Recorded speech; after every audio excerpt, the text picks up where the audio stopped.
حضرت سیدنا عبداللہ بن مسعود رضی اللہ تعالی عنہ حدیث کے راوی ہیں، ارشاد فرماتے ہیں جاء رجل الی النبی صلی اللہ علیہ وسلم، ایک آدمی رسول پاک صلی اللہ علیہ وسلم کی بارگاہ میں آیا،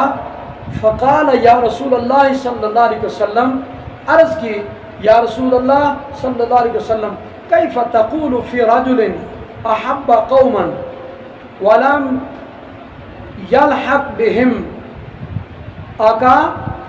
اس آدمی کے بارے میں آپ کیا ارشاد فرماتے ہیں جو کچھ لوگوں سے محبت کرتا ہے لیکن ابھی تک ان کے ساتھ ملاقات نہیں ہوئی، یعنی بن دیکھے ان سے محبت کرتا ہے، تو اس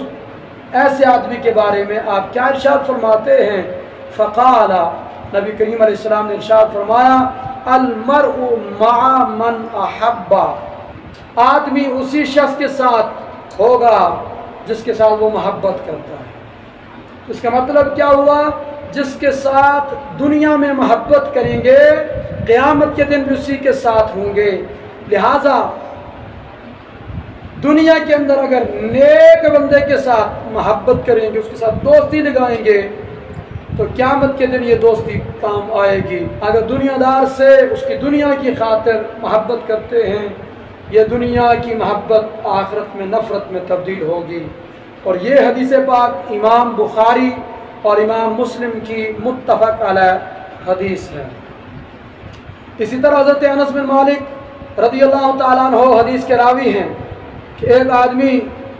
نے عرض کی یا رسول اللہ صلی اللہ علیہ وسلم متی الساعۃ، قیامت کب قائم ہوگی؟ قال ویلک ما عادت،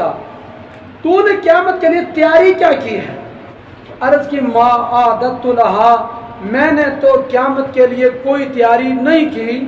الا مگر انی احب اللہ ورسولہ، میں اللہ اور اس کے رسول صلی اللہ علیہ وسلم سے محبت کرتا ہوں، یعنی میرے پاس اللہ اور اس کے رسول صلی اللہ علیہ وسلم کی محبت کی دولت ہے، اس کے سوا میرے پاس کچھ بھی نہیں۔ قال انت مع من احببت، حضور نے فرمایا اچھا جب تو اللہ اور اس کے رسول صلی اللہ علیہ وسلم سے محبت کرتا ہے تو تیرا حشر بھی اسی ہستی کے ساتھ ہوگا جس سے تو محبت کرتا ہے، یعنی میدان محشر میں تو رسول پاک علیہ السلام کے ساتھ ہوگا۔ حضرت انس فرماتے ہیں فما رأیت المسلمین فرحوا بشیء بعد الاسلام فرحهم بها، فرماتے ہیں